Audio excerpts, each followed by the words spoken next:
Once Upon a Time returns Sunday, March 6th on ABC. I love the irony that Once Upon a Time has now literally gone to hell. Hello YouTubers and welcome to Tea Times with Dark Lords. I'm your host, Joni, and this is my little buddy Pabu.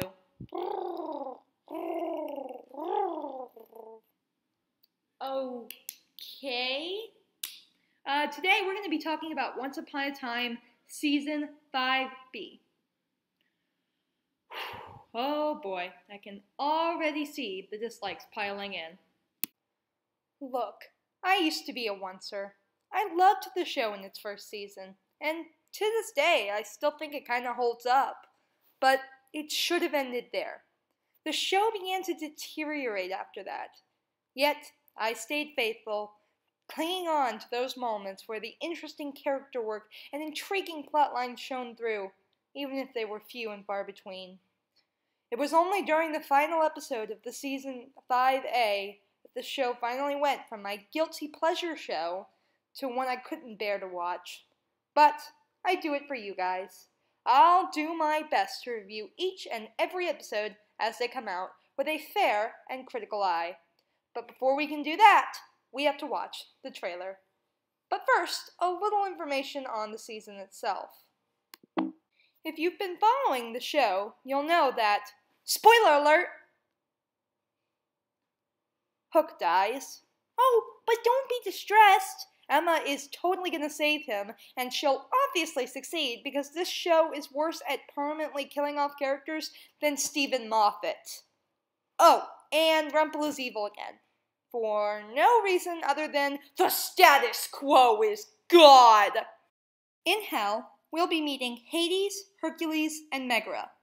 Because it isn't Once Upon a Time if Disney characters who serve no purpose whatsoever except to latch on to Disney's success don't come in and complicate an already ridiculously confusing family tree. We'll also be reunited with Cora, Pan, Corella, Neil, Mila, Henry, the old one, Liam, Gaston, and the Blind Witch. Wait, who's the Blind Witch again? Oh yeah, she's the witch from the Hansel and Gretel episode, True North, played by Emma Caulfield. Wait, Emma Caulfield is in hell?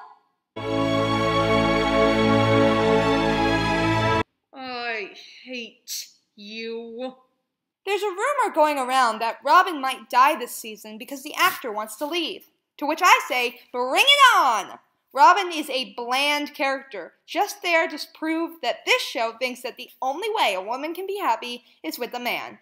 Yes, I know they said that wasn't really what her happy ending was, but that was just them trying to dodge all the feminist complaints. Besides, Regina and Robin have about as much chemistry as two pieces of cardboard smushed together. Make room for Swan Queen! I honestly do not care if Regina and Emma get together romantically, but their relationship is easily the highlight of the show. They have far more chemistry together than they have with Robin and Hook combined. But enough chatter. Let's get on to the trailer. This March, the quest to find Hook begins. I'm out.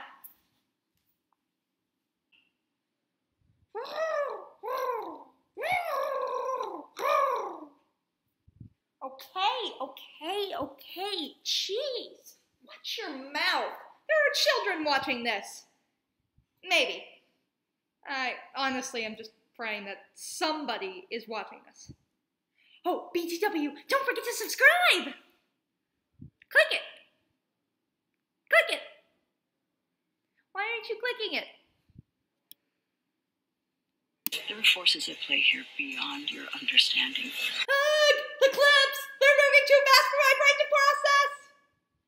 Seriously, why is this a thing in trailers? The town of Storybrooke becomes the underworld. The narrator for this thing could seriously use a cough drop. What the heck is that? Is that supposed to be Killian's gravestone? Because it looks like the sign to a circus. Alright, I'll be honest here. The idea of the cast going to the underworld and meeting up with dead enemies and loved ones is a pretty awesome setup. A lot of good character development could come out of this. Then again, the Dark One plotline was an even better setup, and we all know how that turned out.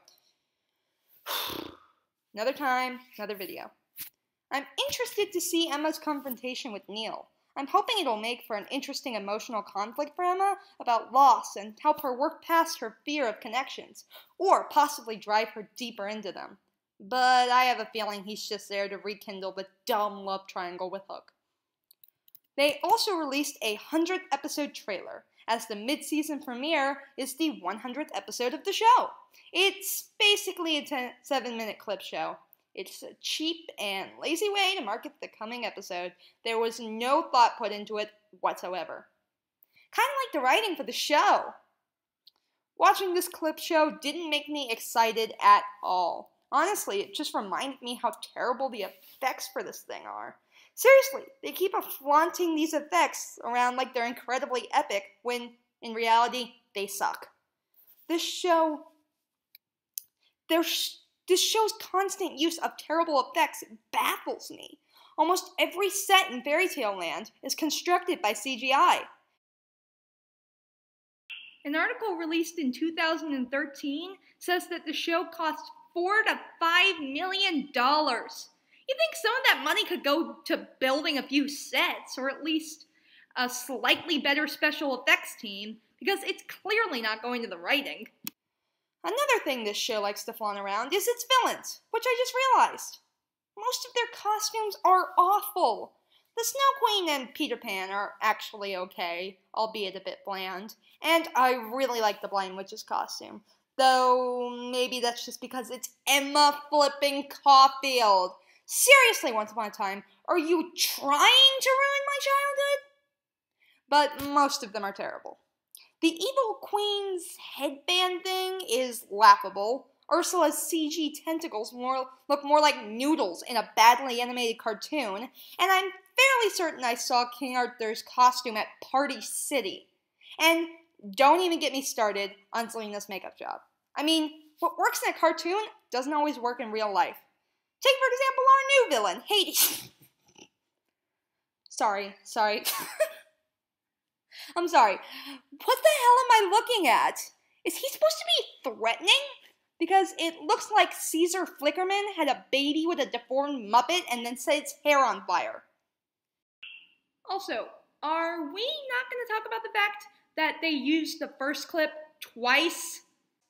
A 7-minute clip show of a 4.5-season show couldn't find enough clips to fill the video. How does that work?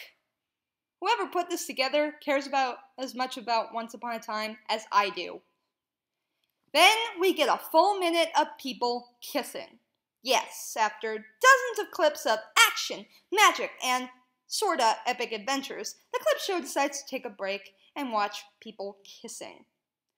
Well, that sure killed any hype I had left. Seriously, even Henry's annoying crush is in it. What was her name again?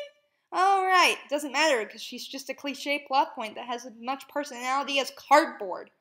Or Bella Swan. And finally, what epic cliffhanger does this trailer leave us with? Emma saying that stupid line about always finding you.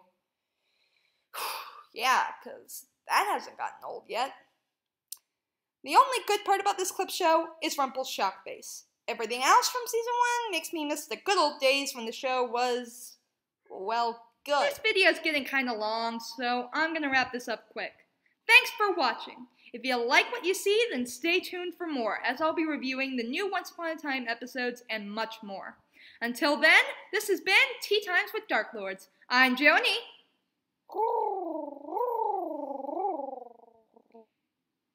Signing out.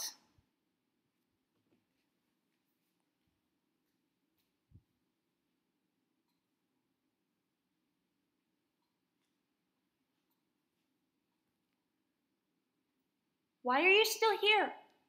Go.